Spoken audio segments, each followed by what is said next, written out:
महिलांसाठी आनंदाची बातमी. लाडकी बहीण योजनेत सुधारणा. शासन निर्णय आला दिनांक 6 फेब्रुवारी 2026. तर नमस्कार मित्रमैत्रिणींनो, आपण बघत आहात माझे यूट्यूब चॅनल एज्युकेशनल मनोहर. तर जी प्रचलित लाडकी बहीण योजना आहे त्या योजनेमध्ये आता सुधारणा करण्यात आलेली आहे आणि यामुळे या योजनेचा फायदा घेणाऱ्या किंवा या योजनेचा फायदा न घेऊ शकलेल्या महिलांसाठी ही एक आनंदाची बातमी आलेली आहे.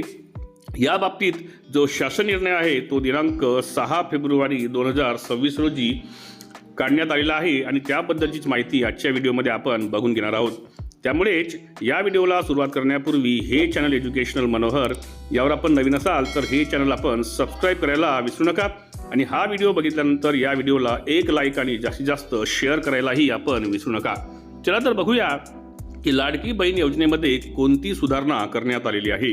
तर मुख्यमंत्री लाडकी बहीण योजनेत 6 फेब्रुवारी 2026च्या शासन निर्णयानुसार अर्जातील त्रुटी सुधारण्यासाठी म्हणजेच ई-KYC करेक्शनसाठी 31 मार्च 2026 पर्यंत अंतिम मुदत देण्यात आलेली आहे.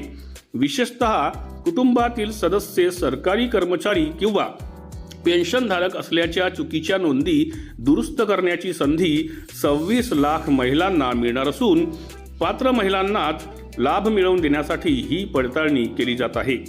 मग आता लाडकी बहीण योजना सुधारणा दिनांक 6 फेब्रुवारी 2026च्या शासन निर्णयातील मुख्य मुद्दे कोणते आहेत. पहिला आहे ई-KYC दुरुस्ती मुदत.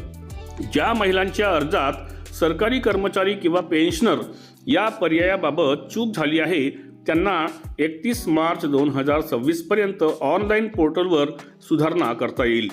त्यानंतरची आहे अंतिम संधी. महिला व बालविकास विभागाने ही शेवटची संधी दिली आहे जेणेकरून अपात्र ठरलेल्या पण वास्तविक पात्र असलेल्या महिलांना वगळले जाऊ नये.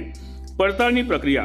राज्य सरकारकडून बोगस लाभार्थी काढून टाकण्यासाठी कडक नियम लागू केले जात आहेत, ज्या अंतर्गत 2.5 लाखांपेक्षा कमी उत्पन्न आणि 4 चाकी वाहन नसणे या निकषांची तपासणी सुरू आहे.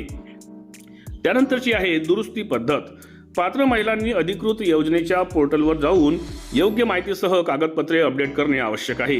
या सुधारित निर्णयामुळे चुकीची माहिती भरल्यामुळे लाभ न मिळालेल्या महिलांना मोठा दिलासा मिळालेला आहे. तर एकंदरीत लाडकी बहीण योजनेपासून काही विशिष्ट किंवा चुकीच्या कारणांमुळे ज्या वंचित राहिलेल्या महिला आहेत त्यांना एकंदरीत एक संधी देऊन पुन्हा त्यांना लाडकी बहीण योजनेच्या लाभार्थींमध्ये समाविष्ट करून घेण्यासाठी ही सुधारणा करण्यात आलेली आहे आणि याबद्दलचा शासन निर्णय दिनांक 6 फेब्रुवारी 2026 रोजी जारी करण्यात आलेला आहे. याबद्दलची सविस्तर माहिती आजच्या व्हिडिओमध्ये आपण पाहून घेतली. अशाच प्रकारचे माहितीपर व्हिडिओज आपल्याला बघायचे असतील तर त्यांची प्लेलिस्ट या व्हिडिओच्या डिस्क्रिप्शनमध्ये इन्फॉर्मेशन एज्युकेशनल मनोहर या नावाने देण्यात आलेली आहे. त्यावर जाऊन आपण आवश्यक असलेले कामाचे व्हिडिओज पाहून घेऊ शकता. TET आणि CTET परीक्षेसाठी बसलेल्या परीक्षार्थींसाठी योग्य आणि येऊ शकलेल्या प्रश्नांचे व्हिडिओज हे या व्हिडिओच्या डिस्क्रिप्शनमध्ये एका प्लेलिस्टमध्ये देण्यात आलेले आहेत.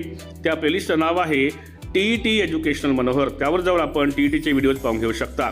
चला तर अशाच एका व्हिडिओमध्ये पुन्हा एकदा मी आपली भेट घेणार आहे. तोपर्यंत सर्वांना माझा नमस्कार.